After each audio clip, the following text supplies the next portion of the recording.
taitaa olla helluntaiseurakunnan aikaa juuri tasan. Täällä on niin harras hiljaisuus, että mä ajattelin, että uskaltaako sanoa mitään. Niin se on kaikkiaan, ei ennen vanhakin kirkkoakin tultu, että oltiin hiljaa. Okei, mutta hienoa, kun olette täällä, aloitellaan tässä ja joitakin voi vielä tulla. On ihanaa, että olette täällä tänään. Ja aiheet jo tiedätte, me ollaan koko talvi käsitelty hengellistä sodankäyntiä ja tänään taas jatketaan ja siirrytään aika mielenkiintoiselle alueelle jälleen. Tänään ja huomasin, kun materiaalia koostin, että kyllä me vielä ensi kuussakin pidetään hengentuli-ilta. mulla aineistoa on niin paljon piisaa, että mä saan niitä kaikkia taas mahtumaan tälle illalle mitenkään näin. Tai me oltaisiin varmaan huomenna vielä täällä. Mutta ihana, kun olette tullut ja liimantaiset, tervetuloa. Ja mä en muistanko ollenkaankin, että säkin olet ilmeisesti ollut pastorina. No niin, joo, ihana, katso, mäkin olen ollut, sä varmaan tiedätkin vähän historian, mä otan eläkeläisukko nyt sitten. Joo, hienoa, kun olette täällä, tervetuloa, tosi upeita, ja nuoriso kanssa. Joo, mä tuossa yritin harjoitella, Rupikin kuultiin jo äsken, mutta en mä osaa sitä. No sen verran, että tuossa yhdessä katsottiin sitä vähän. No niin, hieno juttu, tervetuloa. Joo, ja Anneli sitten vielä kerran, niin tervetuloa sieltä suuresta maailmasta. Se on tullut kotiin tänne. Kiva, tää on niin kuin meidän oma hengentuli-yhteisö. Voisiko sanoa näin hienosti? Hengentuli, miten se ilmaisi tästä asiaa? Joo. Se on oikein sanoa. Mitä? Se on oikein sanoa. Se on hyvä, joo, kyllä. Joo, on kiva, kun ollaan koolla. Ja aloitetaan rukouksella tässä ensin, ollaan vähän aikaa Herran edessä. Sitten mä haluaisin, että aloitetaan hyvin yksinkertaisesti. Otetaan vaan hallelujaa kuoroa kohtaan. Mä tuossa mietin sitä, kun sitten ei ole kuullut moneen vuoteen sitä seurakunnissa oikein laulettavan enää. Ennenhän sitä laulettiin vähän joka mutkassa. Ja niin aloitetaan ihan vaan sit levollisesti, hetken päästä rukoillaan tässä ensin ja pyydetään siunausta tälle ja levähdetään siinä ihan alussa. Rentoudutaan, laitetaan pois sitten niitä päivän kiireitä huoli. Mäkin olen taas ihan ollut väsyksissä, mä olen istannut jumissa eilen ja nukuin huonosti ja menee vähän kuin zombi. On pitkin päivää taas, mutta on ihana kun tulee tänne, niin huomaa aina sen, kuinka Pyhä Henki vaikuttaa ja sitä niin kuin virvottuu ihan eri tavalla. Ja siinä mielessä niin ihan nyt laskeudutaan rauhassa sisimmältämme tähän hetkeen ja avataan sydämiä Jeesukselle ja Pyhän Hengen työlle ja silleen ihan niin kuin levosta käsin. Se on joskus ihan hyvä, että me osataan vaan niin kuin rentoutua ja rauhoittua ja tämmöistä. Se tekee meille hyvää, tekee hengelle hyvää, sielulle, keholle. Niin ollaan tässä sitten tällä tavalla. Mutta hei, jos mä Aki saan vierasta vaivata, niin tuutko rukoilemaan tämän alkuun? Joo. Ihan kiva ja saat ihan vapaasti rukoilla. Jos tulee jotain sydämelle, niin saat myös aloittaa hyvin vapaasti. Joo. Kiitos Halleluja. Kiitos Jeesus, että saadaan käydä tässä sun kasvojen eteen, Herra. Me todella kaivataan sun läsnäoloa. Todella kaivataan hengen tulta, Pyhän Hengen tulta tässä hetkessä. Ja kiitos, että saadaan yhdessä veljinä sisarina kokoontua kaipaamaan ja janoamaan sinua, Herra.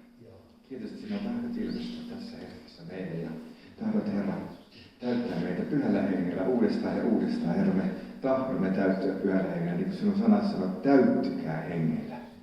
Halleluja.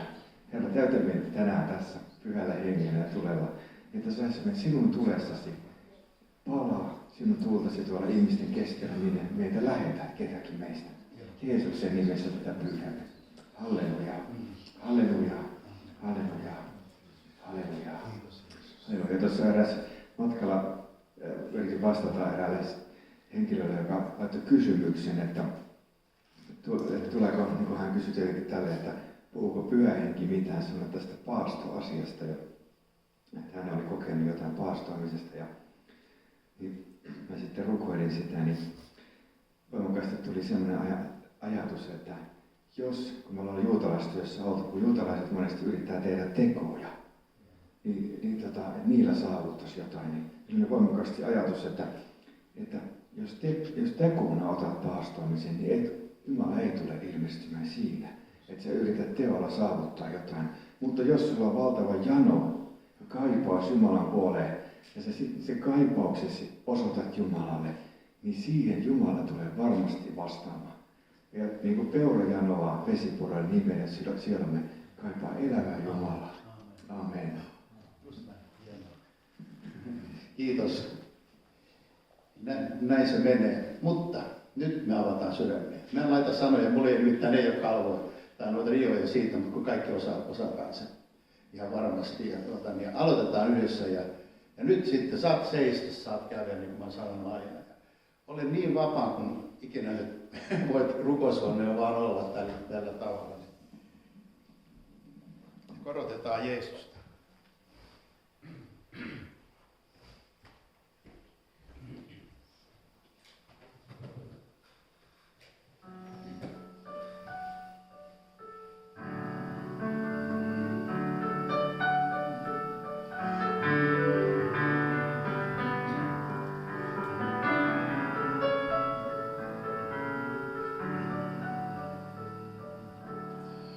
Alleluia.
adorella questa ramorante di oh la rambaradice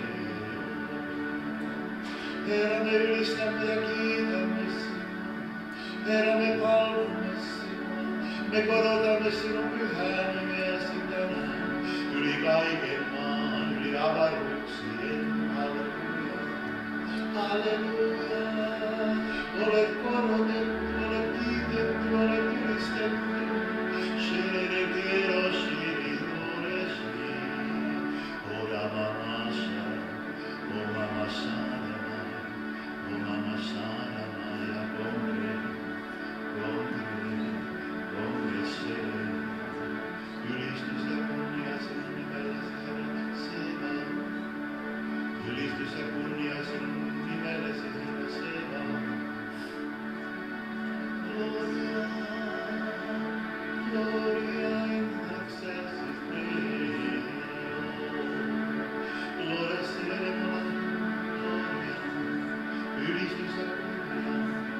Ylistys ja kunnia Herralle, scelere congredere quentando, scelere ona Mashiach, Alleluia,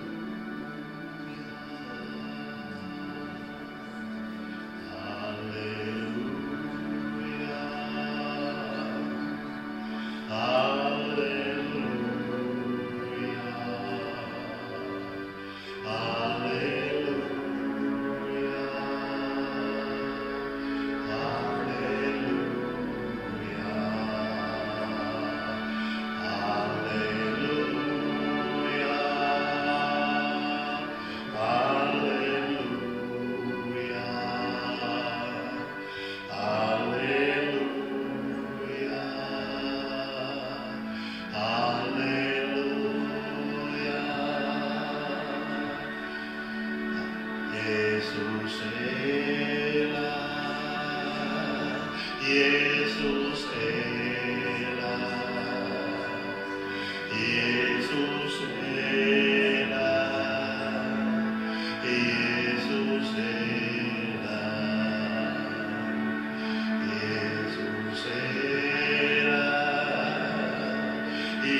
Isä, me kiitämme sinua tänään. Kiitos siitä, että sinä olet meidän armahtava, rakastava, täydellinen Isämme. Halleluja. Halleluja. Kiitos siitä, että olet läsnä Pyhän Henkesi kautta täällä. Kiitos Jeesus sinulle siitä, että sinä olet kuoleman voittaja, sinä olet Golgatan väkevä sankari tänään. Ja aina ja iankaikkisesti. Halleluja. Ja on Jeesus sinun ansiotasi, että me saamme tänään olla täällä, koska sinä maksoit meidän syntivelkamme siellä Golgatalla. Herra, semmoinen syvä kiitos nousee meidän sydämistämme tänään. Syvä kiitos siitä, mitä sinä olet tehnyt, Jeesus. Ilman sinua niin me emme tiedä missä me olisimme tänään. Olisiko meitä enää tässä täällä maan päällä ollenkaan. Mutta Herra, tänä päivänä me saamme palvoa sinua, elävää Jumalaa. Me saamme ylistää sinua tänään. Me saamme palvoa sinua, ei ole ketään sinun suurempaa. Ei ole ketään sinun ihmeellisempää. Ei ole ketään sinua väkevämpää. Halleluja. Kenen muun luoksemme menisimme, Jeesus? Sinulla on iankaikkisen elämässä. Sinulla yksin on iankaikkisen elämässä. Halleluja. Halleluja. Voit korottaa äänesi ylistykseen. Voit korottaa rukoukseen. Jos sit koet, että sulla on sana Herralta, voit jakaa se meille Ihan tässä virrataan vapaasti siinä, mitä koetaan, että Pyhä Henki vaikuttaa meidän yhdessä meidän keskellä ja myös yksilönä meidän itse kunkin kohdalla. Ollaan vapaita, ollaan vapaita. Odota äänesi, jos niin koet. Kiitos Jeesus. Kiitos Jeesus. Kiitos Jeesus. Gloria tu se coramassa. Shako para potre dia torre la torre de la santo. Shako patore de la fricato de centro mentia porcato. Amore del fricato. Papa shekora potre dia de centro muro. Shaka para dare parvosi centro mare. Centro mare teroso se lo cuenta. Kiitos Jeesus.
Herra, älä anna meidän mennä kauas, Herra, mikä meitä vaivaa ja mikä meitä kietoo ja mikä täyttää meidän sydämemme sellaisella tyhjäkäytössä. Ota ja täytä sillä, mikä on merkityksellistä ja mikä on todellista. Herra, anna meidän elää sinussa. Anna tänä iltana meille tapahtua jotakin sellaista, jossa meidän henki saa yhtyä täydellisesti sinun suunnitelmaasi ja me saadaan kokea sitä, mitä sinä haluat meille antaa. Jeesus, sinun nimessäsi mä pyydän. Joo, Jeesus. Joo, kiitos Jeesus.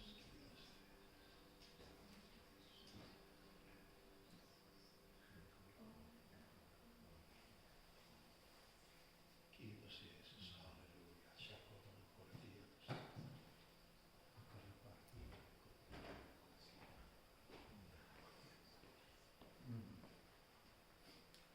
Halleluja, halleluja. Ja kiitos Herra, että siunaat tämän sanan.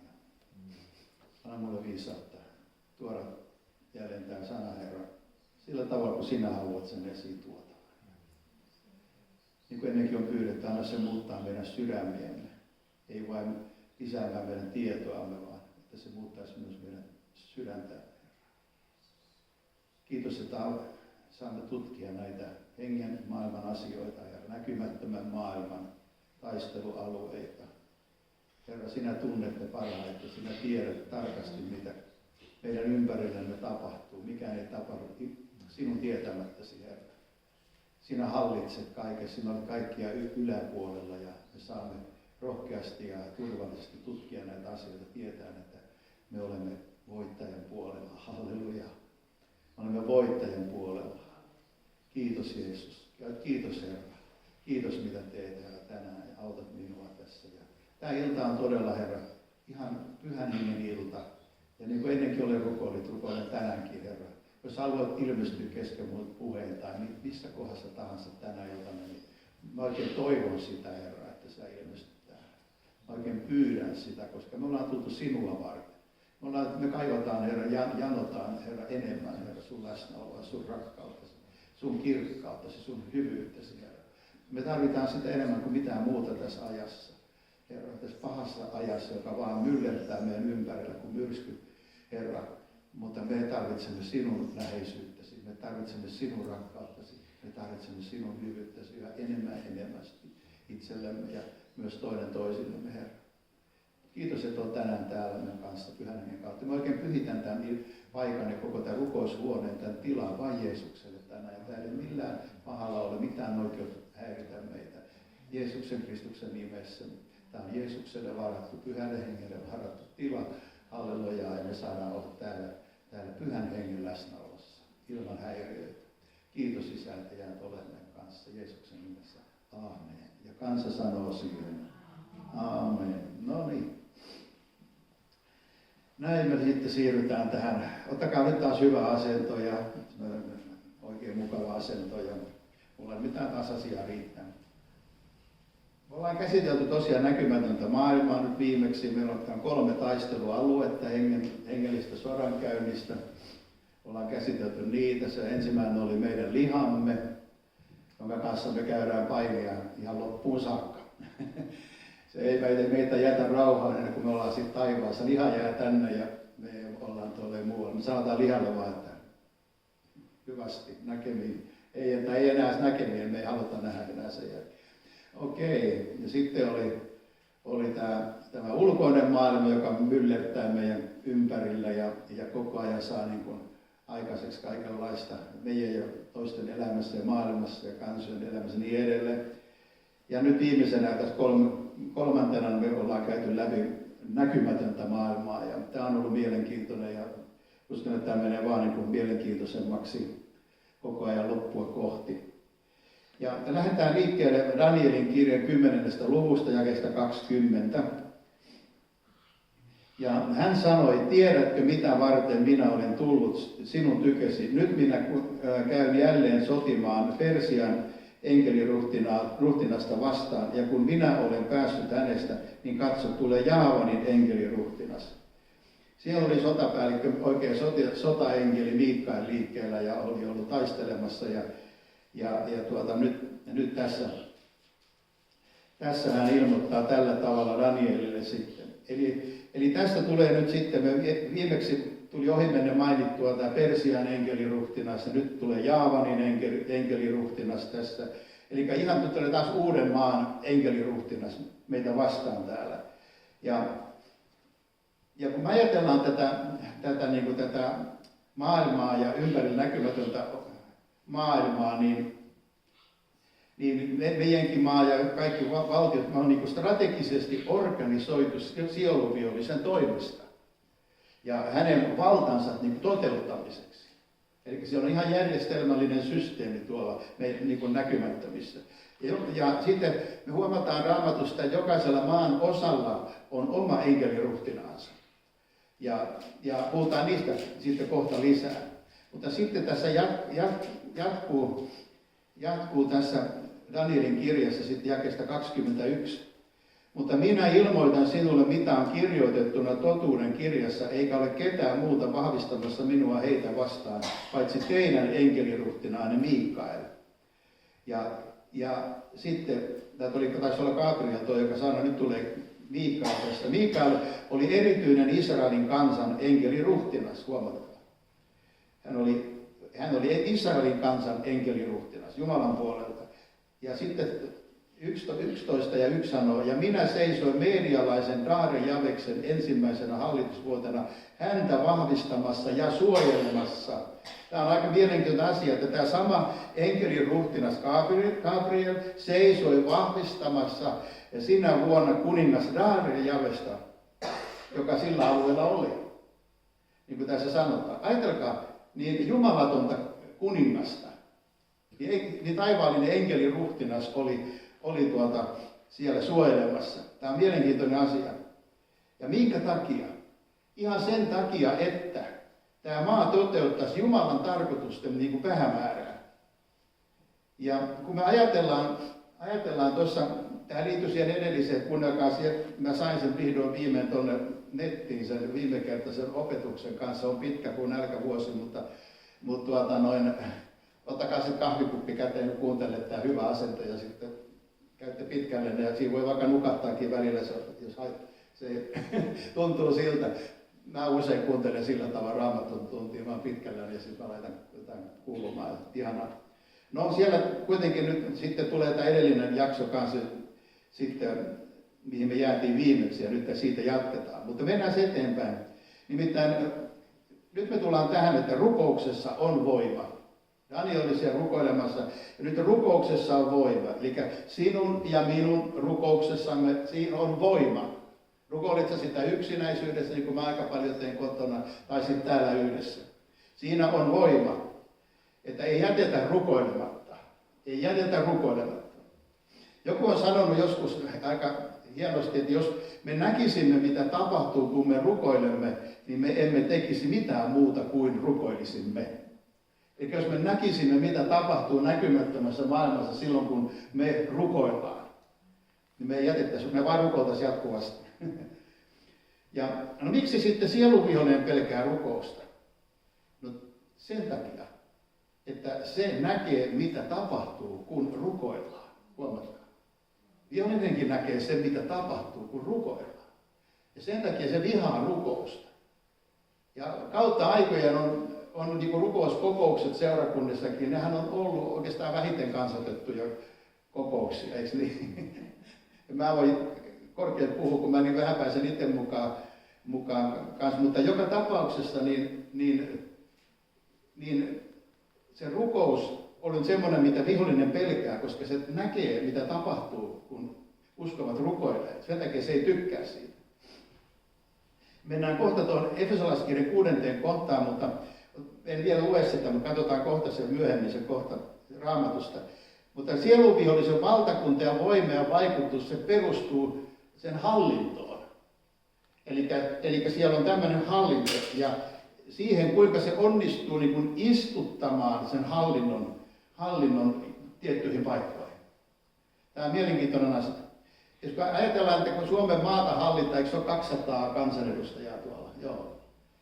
200 kansanedustajan kautta, niin samalla tavalla pimeyden ruhtinas toteuttaa omaa valtaansa hallinnon kautta. Nyt tämä voi olla ihan uutta asiaa nyt ja niin kuin sanoin viimeiskin, olen sanonut, että tämä on minulle ollut mielenkiintoinen matka tähän aiheeseen kyllä. Eli meillä on erilaiset ministeriöt, jotka ohjaa eri alueita. On puolustusministeriö, sosiaaliministeriö, työministeriö, on eri hallinnon alueita meilläkin käytännössä. Ja aivan samalla tavalla niin sielunvihollinen toteuttaa omaa valtaansa hallinnon kautta. Me katsotaan tarkemmin kohta. Ja hänen hallintonsa on pimeyttä ja hänen hallintonsa on pahuutta. Se on pahuutta. Ja tämä kaikki pahuus, mitä me nähdään ympärillä, se on sielun vihollisen energisoimaa. Se antaa sille pahuudelle voiman, mitä me nähdään ympärillä. Ja ihan eri puolilla maailmaa, nyt vielä tosi rajusti justi kaikki Lähi-idän tapahtumat ja sitten Ukrainan tilanteet ja kaikki me nähdään, kuinka se niin kuin organisoi vihollinen siellä niin kuin tätä pahaa koko ajan lisää. 1. Johanneksen kirja 5.19 sanoo, me tiedämme, että olemme Jumalasta ja koko maailma on pahan vallassa, huomatkaa. Siellä Johannes kirjoittaa, koko maailma on pahan vallassa. Ilmestyskirja 12.9 sanoo, ja suuri lohikäärme, se vanha käärme, jota perkeleeksi ja saatanaksi kutsutaan, koko maanpiirin villitsijä, heitettiin maan päälle ja hänen enkelinsä heitettiin hänen kanssansa. Niin kuin mä sanoin viimeksi, niin voi että kun olisi heitetty johonkin Marsiin tai Uranukseen tai johonkin, mutta tuli nyt tänne maan päälle. No, näin se vaan meni. Eli viha, pelko, pahuus on sielun vihollisen energisoimaa ja niin kuin tässä maailmassa. Ja siis tässä sanotaan ilmestyskirja 12.12, sitä en tämän lukea äsken vielä. Niin sen tähden riemuitkaa taivaata, te jotka niissä asutte, voi maata ja merta, sillä perkele on astunut alas teidän luoksenne pitää suurta vihaa, koska hän tietää, että hänellä on vain vähän aikaa. Ja tätä pahuutta hän pitää niin yllä tämän hallinnon kautta, jonka hän onnistuu niin istuttamaan, sen hallinnon. Ja sen takia Jeesuskin rukoili, että päästä heidät, tai varjelle heidät pahasta. Varjelle heidät pahasta. Johannes 17.15. Ei minä rukoile, että ottaisit heidät pois maailmasta, vaan että sinä varjelisit heidät pahasta.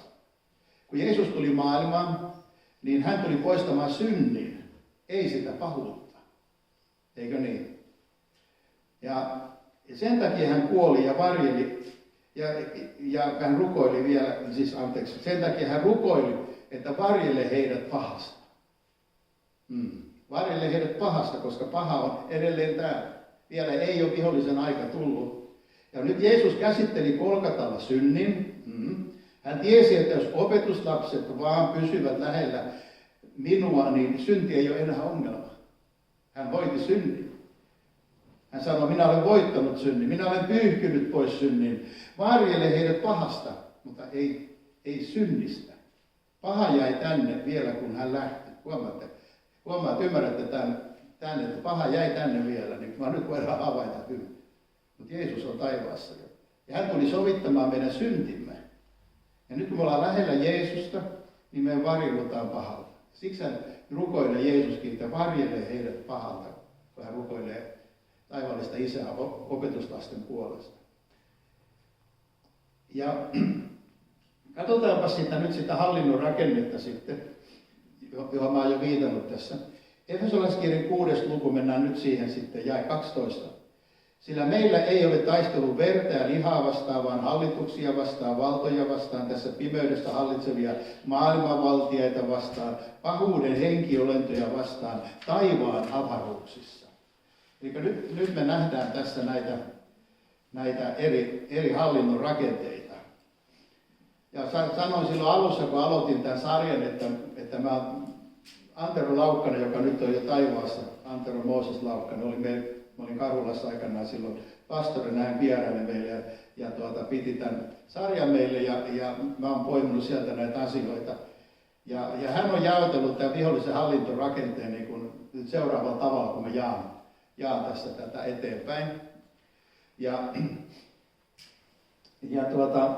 Katsotaanpa sitä, tässä olisi pitkä jakso, mutta Raamatun jakso Matteus 12 ja 22 eteenpäin, voitte lukea siitä, jos muistatte kohan. Mä poimin täältä nimittäin muutaman jakeen tästä pitkästä jaeryhmästä, niin jakeeseen 43 mennään. Tässä nyt näkyy tämä sitten, miten tämä jaotellaan. Kun saastainen henki lähtee ihmisestä, kuljeksii se autioita paikkoja ja etsii lepoa eikä löydä. Silloin se sanoo, minä palaan huoneeseen, josta lähdin, ja kun se tulee, tapaa se huoneen tyhjänä ja lakaistuna ja kaunistettuna. Silloin se menee ja ottaa mukaansa 7 muuta henkeä, pahempaa kuin se itse, ja ne tulevat sisään ja asuvat siellä, ja sen ihmisen viimeiset tulevat pahemmiksi kuin ensimmäiset. Niin käy myös tälle pahalle sukupolvelle. Ja nyt tässä me nähdään, että kuinka Jeesus sanoo, että näitä pimeyden voimia, niitä on eriarvoisia. Tässä kohdassa me nähdään tämä. Eli pahoudeltaan on eri voimakkuuksia omaavia pimeyden voimia. Kun tässä sanotaan, että pahempaa kuin se itse ja ne tulevat sisään. Eli se hakee vielä pahempia. Eli siellä on pahuuden asteita näillä demoneilla. Ja Jeesus puhuu toisista riivaajista, jotka ovat pahempia kuin edelliset. Ja mä ajattelen tällä tavalla, ja koen tällä tavalla, samoin niin kuin Mooses koki, eli puhun nyt Anterosta. Kun Mooses on niin tuttu nimi mulle, että se on jäänyt tuonne, aina puhutaan Mooseksesta, kun puhuttiin Antero Laukkasesta. Ja Mooses Laukkanen. Niin mä samalla tavalla vähän ajattelen kuin hänkin näistä asioista. Nimittäin mäkin niin ajattelen näin, että tämä maa on jaettu alueisiin. Nyt kuunnelkaa tarkkaan, tämä voi olla ihan uutta. Että joissa eriarvoiset pimeyden enkelit niin hallitsevat. Ja niiden hallitusvaltaa rajoittaa ainoastaan mikä? Seurakunta. Seurakunta on se, joka voi sitä hallintovaltaa rajoittaa. Amen.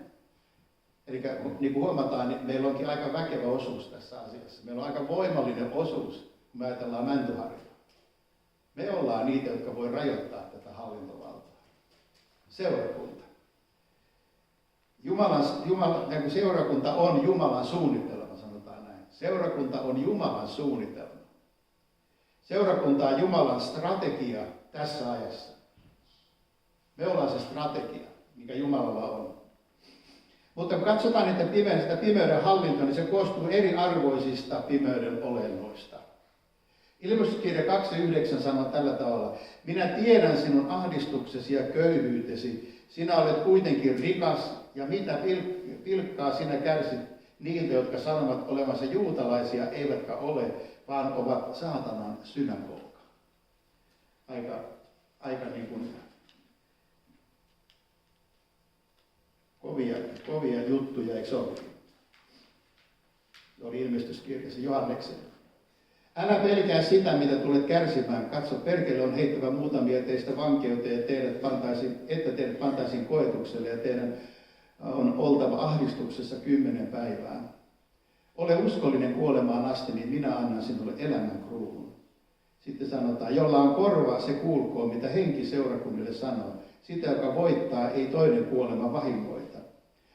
Ja Pergamon seurakunnan enkelille kirjoita, näin sanoo hän, jolla on se kaksiteräinen terävä miekka. Minä tiedän, missä sinä asut. Siellä on saatanan valtaistuin. Ja missä saatanan, mä luen uudelleen, luin väärin. Minä tiedän, missä sinä asut. Siellä, missä saatanan valtaistuin on. Ja sinä pidät minun nimestäni kiinni, etkä ole kieltänyt minun uskoani niinäkään päivinä, jolloin Antipas, minun todistajani, minun uskolliseni, tapettiin teidän luonanne siellä, missä saatana asuu. Eli nyt me nähdään tässä, miten Jeesus tietää, mitä pimeydessä on. Jeesus tietää, mitä pimeydessä on. Halleluja. Pimeys ei ole hänelle pimeyttä. Hän tietää, mitä siellä on. Ja tässä hän nyt sitten siellä Johannekselle puhuu tällä tavalla. Puhuu Pergamon siitä kaupungista. Katsotaan siitä kohta vähän enemmänkin vielä. Mutta sitten jae 20. Mutta se minulla on sinua vastaan, että sinä suvaitset tuota naista, Iisabeliä, joka sanoo itseään profeetaksi ja opettaa eksyttää minun palvelijoitani harjoittamaan haureutta ja syömään epäjumalille uhrattua. Ja minä olen antanut hänelle aikaa parannuksen tekoon, mutta hän ei tahdo parannusta tehdä eikä luopua haureudestaan. Katso, minä syöksyn hänet tautivuoteeseen ja ne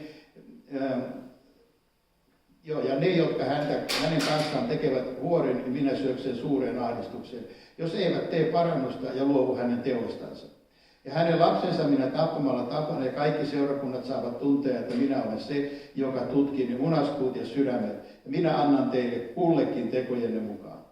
Mutta teille muille Työtiedassa oleville, tämä oli Työtiedan seurakunnan, mutta teille muille Työtiedassa oleville, kaikille, joilla ei ole tätä oppia, teille, jotka ette ole tulleet tuntemaan, niin kuin ne sanovat, saatanan syvyyksiä. Minä sanon, en minä pane teidän päälle muuta kuormaa. Okei, siinä on pitkä jakso tästä. Ja nyt kun katsotaan, tuolla on tuo valtaistuin. Siellä jakeessa 13 puhuttiin siitä saatanan valtaistuimesta.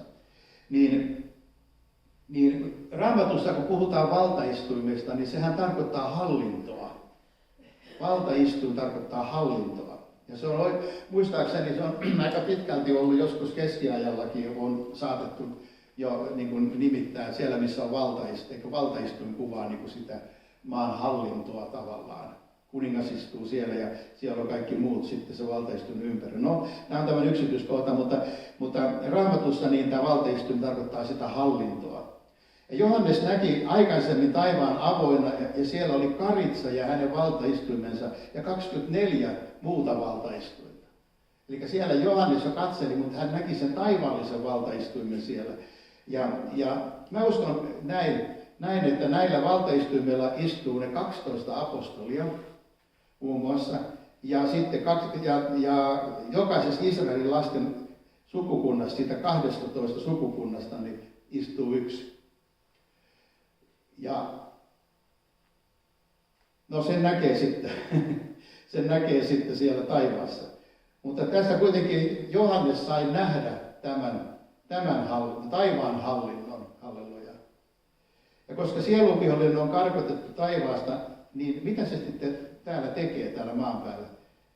Se toteuttaa täällä maan päällä sitä mallia, minkä se on nähnyt siellä taivaassa aikana.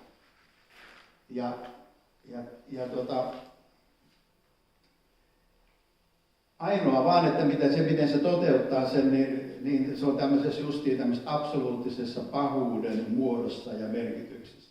Koska jos ajatellaan joku Baabelin kaupunkikin, niin sehän oli tietynlainen kopio ikään kuin siitä kultakaupungista. Se oli tietynlainen kopio. Ja minkä takia sitten vihollinen tekee tällä tavalla, että hän niin kuin kopioi? No sen takia, että hänellä ei ole enää kykyä luoda uutta. Ei hän pysty luomaan uutta niin kuin Jumala pystyy. Hänet on ajettu taivaasta pois, hänellä ei ole kykyä enää luoda uutta. Niin hän kopioi kaikkea sitä, mitä hän on aikaisemmin nähnyt siellä, ennen kuin hän joutui lähtemään oman kapinansa takia sieltä. Ja tämä valtaistuin, joka oli asetettu Pergamossa, niin oli hänen hallintonsa keskus. Mutta Jeesus paljasti sen siellä. Siinä Johanneksen näyssä. Jeesus tiesi, mitä Pergamossa oli. Ja Jeesus paljasti sen. Mutta Jeesus sanoi kuitenkin, että siellä on myös niitä, jotka pitävät vielä hänen nimestään kiinni ja jotka on voittoisia. Ei kaikki ollut lähtenyt mukaan siihen pahuuteen. Ja jotka selviävät ja ovat sitten yläpuolella tuota valtaa. Ja nyt tuo valtaistuin, tuo pimeyden hallinto, niin se oli siellä Pergamossa. Mutta on mielenkiintoista yksi asia, mikä mulle selvisi myös tuossa, että historioitsijat, nyt tullaan tähän päivään, historioitsijat kertovat, että tuo Pergamon kaupunki oli tuon ajan okkultismin keskus. Ajatelkaa. Nämä on ihan niin kuin historioitsijat ja nämä tutkijat on todenneet, että se oli siihen aikaan okkultismin keskus. Ja sitä, jokainen voi sitä tutkia itse historian kirjoista ja löydät varmaan saman asian sieltä.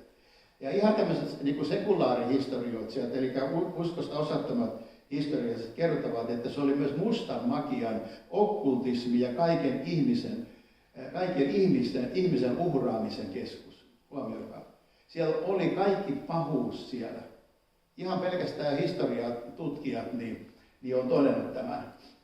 Eli huomataan, miten Raamattu mahtavalla tavalla tuo esille tosiasioita, mitä nyt sitten tutkijat nykypäivänä voi todeta. Että siellä jo Jeesus puhui Johannekselle näistä. Hän jo silloin puhui siitä Pergamon kaupungista tuolla tavalla, kun hän mainitsi. Ja minkä takia se oli kaiken pahuuden ja okkultismin keskus se Pergamon? Koska sielunvihollisen valtaistuin oli siellä. Se oli asettanut sinne valtaistuimensa. Se oli se pahuuden keskus. Eli sielunvihollinen toteuttaa valtaansa hänen hallintonsa kautta. Ja istuttamalla sen pimeyden hallinnan eri puolille. Efesolaiskirje 6 ja 12 sanoo tällä tavalla, sillä meillä ei ole taistelu verta ja lihaa vastaan, vaan hallituksia vastaan, valtoja vastaan, tässä pimeydessä hallitsevia maailmanvaltiaita vastaan, pahuuden henkiolentoja vastaan taivaan avaruuksissa. Sen tähden ottakaa päällenne Jumalan koko sota-asu, voidaksenne pahana päivänä tehdä vastarintaa ja kaikki suoritettua ne pysyä pystyssä. Ja pysähdytään nyt katsomaan, mitä tämä jaekokonaisuus niin pitää sisällään. Ja jotta me puhun itselleni, sen takia mä käytän sanaa me. Mä en osoita teitä, koska mulla ei ole varaa siihen, mutta mä sanon, että me. Eli voidaksemme olla tehokkaita hengellisessä sodankäynnissä, meidän tulee selvittää alueemme hengellinen hallinto ja hallitsija. Tämä voi olla ihan uusi juttu nyt meille, mutta mikä on Mäntyharjun yllä ja täällä oleva hallitsija ja se hallinto, mikä vihollinen asettaa? Mikä se on? Mikä se on? No, mennään saa eteenpäin. Mä avaan tätä kohtaa. Mä kerron Anteron kokemuksia kohta vähän lisää. Se oli mielenkiintoista. Minkälainen sielunvihollisen valtaistuin on istutettu tänne meidän alueelle? Mitkä on ne voimat, joita vastaan me oikeasti joudumme käymään sotaa?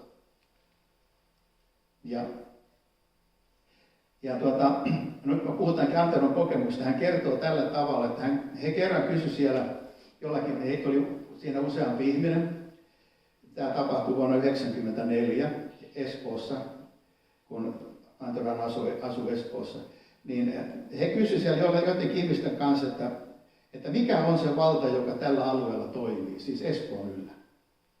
Kuunnelkaa tarkkaan, tapahtui ihan ihmeellisiä asioita. Tämä oli vuonna 1994 siellä. Ja mä halusin tämän ottaa tähän, koska tämä on elävä esimerkki just tästä, mistä puhutaan. Ja yhtäkkiä Pyhä Henki niin puhui heille huumeiden valtaistuimesta. Huumeiden valtaistuin, kuvitelkaa. Pyhä Henki sanoi heille näin. Eli sillä alueella on erityinen huumekeskus. No siitähän kävikin tällä tavalla, että muutamaa päivää myöhemmin he näkivät dokumentin, joka oli tehty TV2 toimesta, ja jonka nimi oli Matin kylä Espoossa, missä Mooses sitten asui. Ja se oli todella vain 3-4 kilometriä siitä, missä Antero asui, siinä ihan lähellä. Mäkin olen käynyt siellä heidän ensimmäisessä niin kuin siellä kokoustilassaan Matin kylässä joskus. Ja nyt tässä dokumentissa kerrottiin ihan sama asia, ajatelkaa. Ihan sama asia, että Suomen huumekeskus on Matin kylässä. Ajatelkaa. Suomen huumekeskus on Matin kylässä. Ja nyt Mooseksen kanssa on 4 muuta, heitä oli 5 hengen ryhmä, ja he alkoikin rukoilemaan ja paastoamaan sitten joitakin päiviä tämän asian puolesta ja paikkakunnan puolesta, ja tämä mitä he sai Pyhältä Hengeltä. He rukoilivat ja nousivat sitä pimeyden voimaa vastaan. Halleluja. Ja yhtäkkiä sitten Pyhä Henki antoi heille erikoisen rukouksen, joka meni suunnilleen näin. Mä oon kirjoittanut tämän nyt ylös. Herra, lähetä enkelisi sotkemaan näiden huumekuririen välit. Lähetä enkelisi laittamaan kateutta, riitaa ja vihaa näiden pimeyden enkeleiden joukkoon, jotka organisoivat huumekauppaa Matin kylässä. Ja kokee Pyhä Henki antoi tällaisen rukouksen. Ja meni 7 päivää, kuulkaa. Ja yhtäkkiä uutisissa oli Ilta-Sanomissa ja Iltalehdessä ja telkkarissa, ja se oli pohjoismainen niin kuin ykkösuutinen. Arvatkaas mitä? Se kuului näin. Pohjoismaiden kaikkien aikojen suurin huume LSD-pidätys tapahtunut Suomessa, Espoossa, Matinkylässä. Ja se oli 2-3 kilometriä siitä Anteron kodista. Ajatellaan. Otsikossa sanottiin, huumekuurit joutuivat riitoihin keskenään. Halleluja! Ajatelkaa, mitä tapahtui. Mä haluaisin ottaa nämä esimerkit, että me nähdään, että tämä siis toimii ja miten tämä toimii. Että ei tämä ole pelkää nyt teoriaa, mitä mä jaan täällä. Tämä on niin mulle opettanut niin paljon taas, että tämä on niin käsittämätöntä, miten Jumala niin puhuu. Ja meillä on Jumala, joka tietää, mitä täällä on tekeillä tällä hetkellä. Jumala tietää, mitä Mäntyharjulla on tekeillä tällä hetkellä, eikö niin? Hän tietää, missä on se pahuuden valtaistuin, joka estää herätystä tulemasta, joka pitää ihmisiä kahleissa, mikä tuo tuskaa vaikeuksia. Mikä on se tämän paikkakunnan, meidän paikkakuntamme tämmöinen niin valtaistuin tuolla jossain pimeydessä. Hän tietää. Mutta tiedetäänkö me? Osataanko me silloin rukouksessa taistella oikeaa asiaa vastaan? Vai onko meidän rukouksessa satunnaisia, tällaisia, me tulee rukousaiheita, mutta se on ihan hyvä. En mä väheksy, älkää ymmärtäkö oikein. Mutta voisiko se olla vielä tehokkaampaa silloin, kun me ymmärrämme, mikä on se voima, jota vastaan me oikeasti taistellaan? Mikä täällä pidättää, että ihmiset ei uskoa? Eikö niin? Oletteko samaa mieltä mun kanssa? Niin. Ja silloin me voidaan tähdätä oikeaan kohteeseen. Se on niin kuin tuo sodankäynti on huono esimerkki tällaisena aikana, kun todella käydään oikeita sotia, mutta siellä täytyy tähdätä tarkasti ja nykyään vielä pystytään tähtäämään. Jos halutaan joku kohde tuhota, niin se pitää tähdätä kaikkien siihen kohteeseen tarkasti. Siellä lasketaan etäisyyksiä ja tykistö laskee niitä kulmia, missä kulmassa ammutaan sitten, ja että osutaan sinne kohteeseen.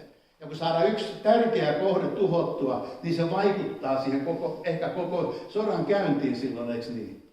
Kun saadaan joku strategisesti tärkeä kohde tuhottua. Ja nyt kun mäkin kun tässä tein, mä oon istunut iltapäivä, mulla on kauhean tiukka päivä. Mä oon istunut tämän kanssa iltapäivää ja ollut, en mä rupea selittämään, mutta on ollut kuitenkin vähän vauhdikas päivä. Ja niin mä kun tätä mietin, niin mulla tuli just tämä ajatus mieleen, että tiedetäänkö me se oikea kohde. Ja voitte olla eri mieltä ja mitä ajatuksia, en tiedä mitä tämä nostaa, mutta mä nyt jaan nämä, mitä mulla on. Niin mä uskon näin, että kun me löydetään se oikea kohde, kun me ymmärretään mikä on se oikea kohde täällä, mitä vastaan meidän täytyy nousta tuolla pimeyden henkivalloissa, niin se ratkaisee monta muuta ongelmaa. Niinhän se on tuolla sodankäynnissäkin, kun johonkin ammusvarastoon, kun täräytät suoraan siihen, niin se on pitkäksi aikaa saattaa olla jotkut aseet pois pelistä kokonaan, eikö niin? No en tiedä. No, mä jätän tämän teille ja ehkä me voidaan ruveta jokainen niin rukoilemaan omalla tahollamme tai yhdessä, kun ollaan sitä, että Jumala näyttäisi sen, mikä on se, joka pidättää täällä. Mikä on se valtaistuin Mäntyharjun yllä. Miksi täällä ihmiset ei usko, vaikka me kuinka rukoillaan ja tehdään työtä täällä. Okei. Sitten mulla on toinen hyvä esimerkki. Toinen hyvä esimerkki Anterolta täällä. Ja sitten kävi tällä tavalla, että vuosia sitten, kun Antero alkoi opiskelemaan näitä asioita, mistä hän meitä opetti silloin aikanaan Karhulassa ja mitä mä nyt teille kanssa jaan tässä. Siitä oli vuosia aikaa. Hän asui Veikkolassa, semmoisessa pienessä, niin kuin hän puhui, onko se 3000 hengen kyllä tai jotain tämmöistä. Ja niin jotenkin niin Pyhä Henki alkoi puhumaan, että siellä paikalla, siellä kylässä oli seksuaalisten perversioiden henki. Kuitelkaa. Seksuaalisten perversioiden henki. Antero ihmetteli, että mitä ihmettä, eihän tällaisesta tiedä mitään. Mikä tämä on? Mitä tämä on? Mutta katsotaanpas mitä kävi. Jumala tietää. Ja sitten Mooses aloitti rukoilla näitä vastaan. Hän otti, okei, nyt ruvetaan rukoilemaan. Hän ei ymmärtänyt, että mitä tämä homma on oikein. Hän oli vasta alkanut. Hän rupesi rukoilemaan, niin kuin Pyhä Henki oli sitten paljastanut tämän asian. Ja Pyhä Henki sanoi aina ihan selvästi hänelle, että minä haluan, että sinä rukoilet näitä asioita vastaan. Ja Mooses aloitti rukoilemaan. Ja noin pari viikkoa myöhemmin hän näki paikallisessa lehdessä ilmoituksen, jossa sanottiin näin: vuokrataan ullakkoateljee. vuokrataan ullakkoateljee. Joo. Ja se oli noin kilometrin päässä siitä Anteron kodista, eli aika lähellä. Ja hän oli sitten vaimonsa Leenan kanssa, vaimonsa Leenan kanssa oli puhuneet, että heillä oli jonkinlainen yritys, silloin mä en varma mikä se oli, mutta sillä ei ole merkitystä. Mutta heillä oli jonkinlainen yritys sitten ja siinä silloin, ja he kaipasivat niin työtiloja. Ja sitten he näki tuon vuokrailmoituksen ja he lähti katsomaan sitä ullakkoateljeeta sitten. Talo oli hyvin kaunis ja se paikka oli ihana, missä se oli se ateljee, se ullakolla. Mutta mitä tapahtui, kun he astui sisään, mitä he näki siellä? Seinät oli täynnä pornokuvia, mitä hirveimpiä erottisia kuvia siellä. Ja he katsoivat vuokraemäntää hämmästyneenä ja kysyivät, että mitä ihmettä täällä on tehty? Mitä ihmettä täällä on tehty? Niin vuokraemäntä sanoi, että täällä asui mieshenkilö, joka piirsi graafisia pornokuvia kaikkiin miesten lehtiin. Ja kysyi, että mihin se mies nyt sitten on lähtenyt oikein. Niin se nainen vastasi, en minä tiedä. Mutta viime viikolla hän soitti minulle ja sanoi, että minun luomisvoimani on viety. Ja minä en voi enää työskennellä täällä. Pitäkää 3 kuukauden takuuvuokrat, minä lähden. Halleluja! Huomatkaa nyt. Ja saman aikana kun Mooses alkoi rukoilla, niin tämän henkivallan tuli väistyä. Ja he sai ateljeen. Se sama tila. Mooses ei tiennyt näitä etukäteen, mutta tälle hän uskoi siihen, mitä Pyhä Henki sanoi. Mutta Pyhä Henki vaikutti siellä miehen, ei pystykään enää piirtämään. Ei, nyt on jotain outoa. Mitä tästä? En mä pysty enää, mun täytyy lähteä. Mitä mä täällä näette? Siis Pyhä Henki tietää, mikä sitoo. Halleluja. Siinä mielessä on niin ihanaa ja turvallista meidän taistella, kun me tiedetään, että meillä on tämmöinen niin kuin, mitä nykyään sanotaan näitä, no. Ja tämä on kuitenkin tietotekniikka on kehittynyt nykyään sodankäynnin ja tiedustelutekniikka kaikki, mutta meillä on kaikkein paras tiedustelija Pyhä Henki. Mutta hän myös toimii meidän tietämättä, kun me vaan hoidetaan oma osuutemme ja sitten me saadaan näitä yllätyksiä kokea, kun me nähdään, mitä Pyhä Henki tekee. Käykö lapsille jo aika pitkäksi? No, tämä loppuu kohta, ei kestä kauan enää. Eli tämä mies pakkasi laukunsa sitten. Ja niin yksinkertaisesti se on tuoda elämä siihen paikkaan, että siihen elämään Jumalan kanssa, jossa hän alkaa puhua meille. Ihan vaan se, että me herkistetään korvat kuulemaan, mitä Pyhä Henki niin kuin sanoo. Joskus se vaatii sit hiljentymistä. Joskus se on sellainen hiljainen kuiskaus meidän sisällä, mitä Pyhä Henki kehottaa tekemään, niin kuin mä joskus jakanut, ja teillä on kokemuksia varmaan muillakin. Se ei ole semmoinen työ, hän tulee megafonin kanssa korvan juureen. Hei Esa, kuule, tee se asia nyt heti! Ei. Se voi olla hiljainen ääni, hiljainen kuiskaus. Ja se menee helposti ohi meiltä. Opetellaan kuuntelemaan. Opetellaan kuuntelemaan. Ja tiedätkö, että Jumala haluaa 1000 triljoonaa kertaa enemmän käyttää meitä, kuin me ikinä osaamme toivoa, että hän käyttäisi meitä. 1000 triljoonaa kertaa enemmän hän haluaa käyttää just sinua. Hänen halunsa on kertoa sinulle kuin Pergamon seurakunnalle, missä on tämän alueensa valtaistu. Missä se on täällä? Mikä se on? Hän haluaa puhua sulle.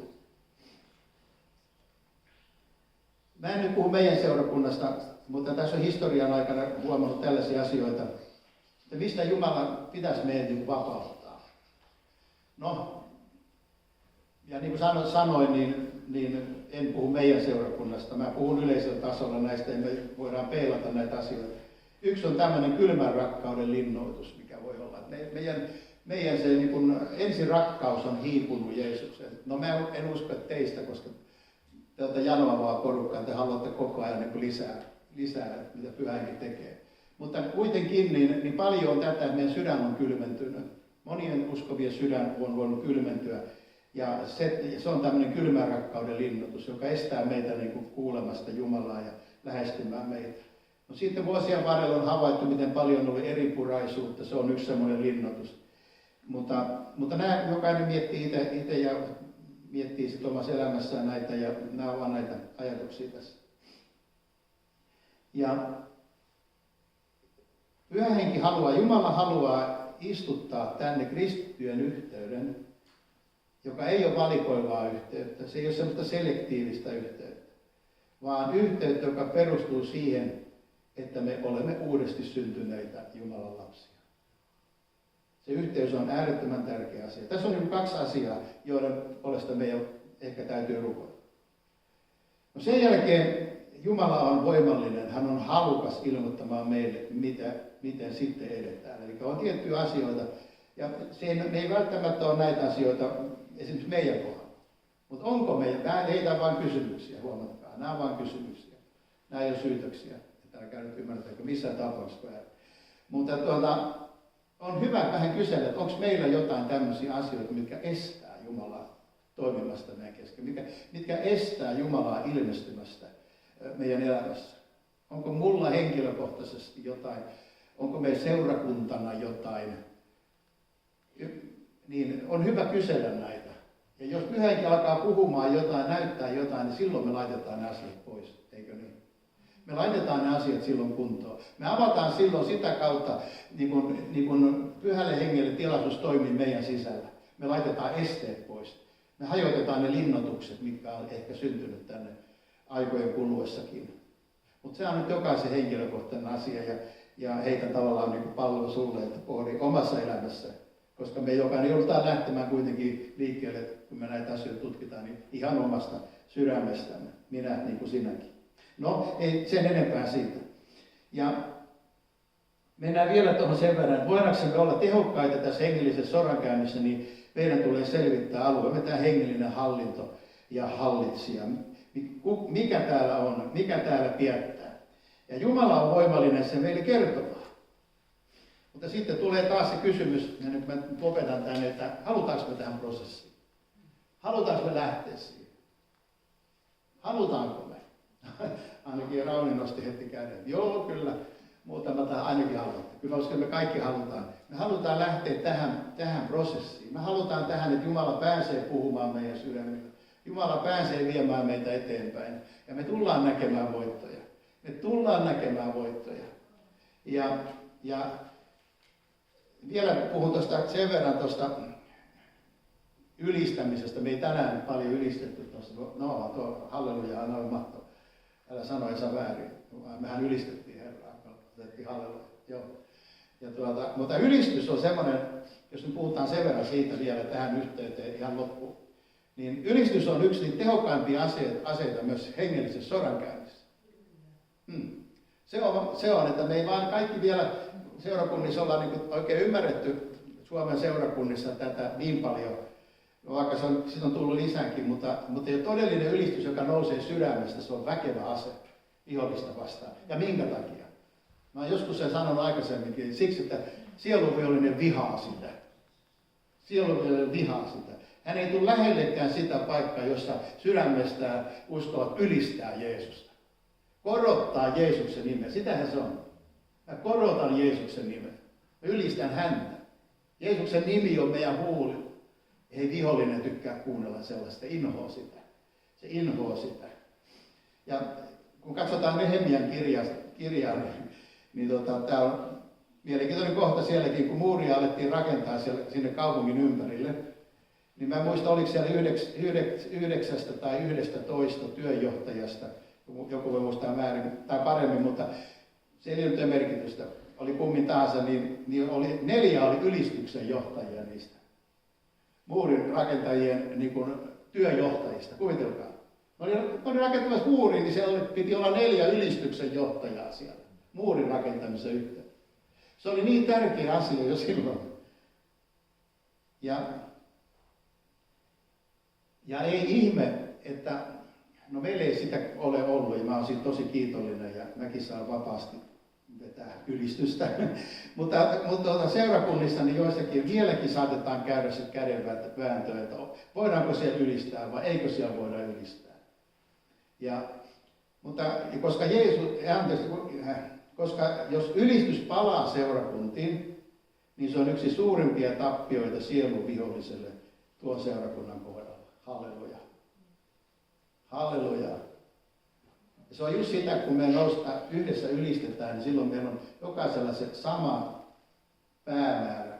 Meillä on sama kohde, eikö niin? Me kaikki ollaan Jeesuksen ympärillä. Kaikki katsotaan Jeesukseen. Me ei katsota toisiamme, me emme kaivele toisten vikoja. Me katsotaan Jeesukseen, kun me palvotaan häntä. Eikö niin? Aamen. Ja häntä korotetaan, niin siinä ei ole mulle sijaa silloin. Amen, halleluja. Hieno kohta meidän puhua ylistyksestä, mutta en mä nyt tänään jaksa jatkaa. No joo. Ei Jumala etsi meidän suorituksia, vaan meidän sydämen sitä ylistystä ja palvontaa. Meidän sydämestämme nousevaa palvontaa, joka nousee sinne hänen kasvojensa eteen. Se on kuin suloinen tuoksu sinne hänen valtaistuimensa eteen. Koska se on se kohta, missä me avaudumme sille, mitä hän aikoo meille ja haluaa meille puhua. Amen, halleluja. Me avataan sydämiä silloin hänelle. Tiedätkö, mitä lukee täällä mun luntissa? Jatkamme ensi kuussa tästä eteenpäin. Ajatelkaa, maltoon näinkin lyhyenä pitää tänään. Me olisi maltettu kuumilla. Mitä? Me olisi maltettu kuumilla. Ai te olisitte. No voi harmi, että mä tehnyt pitempään. pitempään. Ensi kuussa. Harmi, että mä tehnyt pitempään, jos te olisikin. No joo. Rukouksilla annetaan tilaa. Joo, nimenomaan. Tämä on tällaista leikinlasku. Kyllä, nyt me halutaan rukoilla ja viettää aikaa Herran edessä taas uudelleen. Ja aivan mahtavaa. Mä sanoin tuossa alussa, että mä olin ollut niin väsyksissä ja on ollut rytmihäiriöitä ja kaiken näköistä tässä. Ja no, sitäkin syy selvisi. Ilmeisesti mä join kahvia. Aloin juoda kahvia. Kuvitelkaa nyt. Aloin juoda kahvia ja mä join välillä 2 kuppia, 3 kuppia. Ihmettelin, miksi mun sydän pompottelee ihan mitä sattuu. Se meni ihan sekaisin välillä. Ja mietin ja päivästä toiseen se jatkui. Sitten mä tajusin, että ei, se on se kofeiini. Joo. Ja nyt on taas ollut viikoksi, kun mä olin juomatta, niin ei ole ollut sellaista enää. Kaiken näköistä tähän ihmiselämään mahtuu. Mutta en mä tullut kertoa omista jutuistani, vaan nyt rukoillaan ja voidaan ihan kysyäkin mielessämme, että pyytää pyhänkin nyt näyttää, että mikä on se meidän se todellinen kohde, mitä vastaan meidän täytyy rukouksessa niin kuin nousta, eikö niin? Ruvetaan kysymään sitä muun muassa sitten ja kaikkia muitakin sydämenaiheita totta kai. Mutta jos pyhänkin näyttää sen meille, niin me ollaan niin kuin monta kertaa vahvempia voittajia silloin, kun me tiedetään oikea kohde. Halleluja. Halleluja. No, nyt maltetaan rukoilla ja olla tässä nyt sitten hetki. Ollaan taas, niin kuin mä sanoin alussakin, ihan vapaasti. Korota äänesi rukoukseen, ylistykseen, kiitokseen. Ja jos on sulla sanaa, kun koet, että sulla on sanaa Herralta, niin sitten vaan jaat sen meille. Ja ole rohkea siinä. Todella rohkea. Joo, mä voitaisiin vaikka aloittaa, niin sitten saatte jatkaa. Joo, kiitos Herra. Halleluja. Kiitos Jeesus siitä, mitä sä teet tänään meidän keskellä. Kiitos, me saadaan olla tässä sun kasvoissa edessä. Kiitos siitä, Herra, että sulla on kaikki hallinnassa. Sä tiedät, mitä on tuolla meidän näkymättömässä maailmassa, mitä me ei nähdä, Herra, jota me ei ehkä aina ymmärretä sillä tavalla. Niin Herra, sä tiedät, mitä siellä on. Sä tiedät kaiken. Siksi me käännytään jälleen, Herra, tänä iltana. Tässä hengen tuli illassa sinun puoleesi, Herra. Me odotetaan, Herra. Näytä sinä meille, Herra. Mikä on se todellinen kohde tällä paikkakunnalla? Mikä meidän täytyy murtaa rukouksessa? Mikä meidän täytyy syöstä alas rukouksessa? Että voitto tulee. Kiitos, Herra, siitä, että sä puhut meille. Puhut jollekin, Herra, tai meille yhteisesti. Ja annat semmoisen näyn meille näistä asioista, että me voidaan yhdessä todeta, että tässä on tie, sitä käydään. Tämä on se, mitä Herra meille puhuu. Halleluja. Halleluja. Kiitos, että puhut tänään, Herra, meille. Ja kiitos, että me saadaan armolahjat virittää palavaksi tänään ja virrata siinä pyhän hengen virrassa, mikä sä haluat meille antaa. Herra, kiitos ja ylistys sinun nimellesi totisesti. No niin, mä laitan mikrofonin pois. Nyt ollaan vapaasti tässä. Kiitos Jeesus.